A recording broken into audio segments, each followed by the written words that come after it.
Бүгд найрамд Хятад ард улсын дэд дарга эрхэм хүндэт Ван Чишан, бүгд найрамд Хятад ард улсын улс төрийн зөвлөлдөх зөвлөлийн дэд дарга Ма Биао, Хятадын коммунист намын гадаад харилцааны газрын сайд Лю Жианчао, эрхэм хүндэт хадагтай ноёдоо. Та бүхэнд олон улсын энх тайвны өдрийн мэндийг дэвшүүлье. Хятадын ардын энх тайван зэвсэг хураах нийгэмлэгээс дэлхийн аюулгүй байдлын санаачлагыг хэрэгжүүлж, дэлхийн энх тайван тогтвортой байдлыг хадгалах нь сэдвийн дор зохион байгуулж буй өнөөдрийн арга хэмжээнд цахим хэлбэрээр оролцож мэндчилгээ дэвшүүлж байгаадаа баяртай байна. Монгол улс аюулгүй байдлаа улс төр дипломатын аргаар хангах,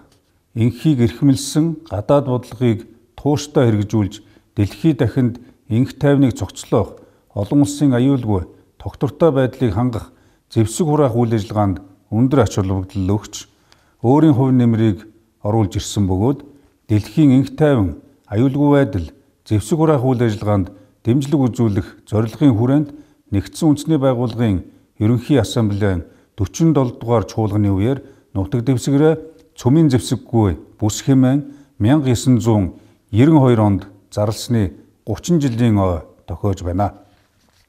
Монгол улс нутаг дэвсгэрээ цөмийн зэвсэггүй бүс хэмээн зарласан явдлыг олон улсын хамтын нийгэмлэг сайшаан хүлээн авч дэмжсэн бөгөөд Монгол улсын олон улсын аюулгүй байдал цөмийн зэвсэггүй статусын тухай тогтоолыг 1998 онд Нэгдсэн үндэсний байгууллагын ерөнхий ассамблеийн 53 дугаар чуулганаар баталсан төдийгүй уг тогтоолыг ерөнхий ассамбле 2 жил тутам баталж байгаа билээ. Монгол улс цөмийн зэвсгэлийг хориглох тухай олон улсын гэрээнд 2022 оны 3 дугаар сарын 10-ны өдөр албан ёсоор нэгдснээр уг гэрээнд нэгдэн орсон 57 дахь улс болсон билээ. Цөмийн зэвсгийг хориглох тухай гэрээ бол цөмийн зэвсгээс ангижрах эрхцийн орчныг сайжруулна хэмээн бид үздэг. Монгол улсын зэвсэгт хүчний цэргийн баг, цэргийн албан хаагчид дэлхий дахины энх тайван аюулгүй байдлыг хангах Нэгдсэн үндэсний байгууллагын үйл хэрэгт 2022 оноос хойш идэвхтэй оролцож ирлээ. Эдүүгээ Монгол улсын 1100 гаруй энхийг сахиулагчид бүгд найрамдах Өмнөд Судан, Исламын бүгд найрамдах Афганистан улс, бүгд найрамдах Судан улсын Абай Муж, Йемен, Баруун Сахар,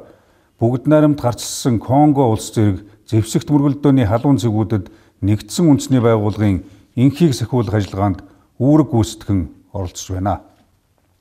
Тус улс Нэгдсэн үндэсний байгууллагын энхийг сахиулах ажиллагаанд илгээсэн цэргийн албан хаагчийнхаа тоогоор тэргүүлдэг 24 орны нэг юм а. Хадагтай ноёдоо, хүндэт зочдоо, Монгол улс зүүн хойд Азийн тогтвортой байдлыг хангах үйл ажиллагаа үйл хэрэгт хувь нэмрээ оруулах зорилгоор яриа хэлцээний механизм бий болгохыг 1980-ад оноос хойш санаачилж, зүүн хойд Азийн аюулгүй байдлын асуудлаарх Улаанбаатарын яриа хэлэлцээ санаачилгыг 2013 оноос хойш дэвшүүлсэн юм а. Энэхүү санаачлага Солонгосын хойгийн асуудлыг энхийн замаар шийдвэрлэх, зүүн хойд Азад итгэлцлийг бэхжүүлэх, энх тайвныг цогцлооход дэмжлэг үзүүлэхэд чиглэдэг бөгөөд Улаанбаатарын яриа хэлэлцээ санаачлагыг хүрээнд зүүн хойд Азийн аюулгүй байдлын асуудлаарх олон улсын баг хурал болон бусад арга хэмжээг тогтмол зохион байгуулж байна. Өдгөө тус баг хурлын олон улсын нэр хүнэд өсөж, хэлэлцэх асуудлуудын цар хүрээ өргөжөж, бүс нутгийн аюулгүй байдал, эрчим хүч, дэд бүтцийн сүлжээ, ногоон хөгжил, хүмүүнлэгийн хамтын ажиллагааны боломж зэрэг өргөн хүрээтэй сэдвүүдийг хамардаг, дэд бүсийн бүх улсын оролцоог хангасан албаны хүмүүс, эрдэмтэн судлаачдын өргөн оролцоотой нээлттэй механизм болон төлөвшөж байна. Монгол улс ердийн зэвсгийн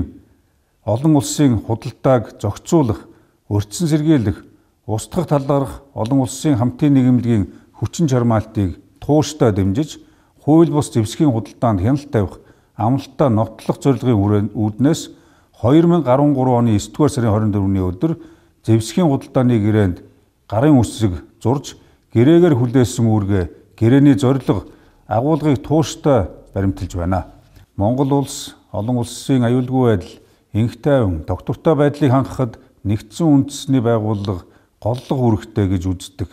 Нэгдсэн үндэсний байгууллагын дүрмийг сахин хамгаалахад бүгд найрамдах Хятад ард улсын оруулж буй хувь нэмрийг өндөр үнэлдэг билээ.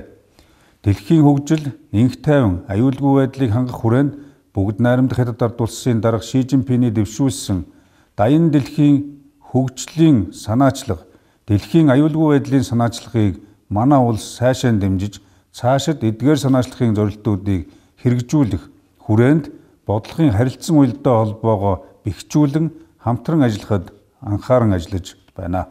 Дэлхийн нийтийг хамарсан COVID-19 цар тахлын нийгмийн эдийн засгийн сөрөг үр дагаврыг хохирол багтаа даван туулах, олон улсын төвшөнд үүсээд буй сорилт, бэрхшээлүүдийг инх тайван харилцан ойлголцол, яриа хэлцээний замаар шийдвэрлэх нь бүс нутгийн төдийгүй дэлхийн нийтийн хөгжил дэвшил, аюулгүй байдалд нэн чухал болохыг энэ ялдамд цохон тэмдэглэгийг хүсэж байна. Даян дэлхий даяар болон инх амгалан байх болтугай. Анхаарал хандуулсан та бүхэнд баярлалаа.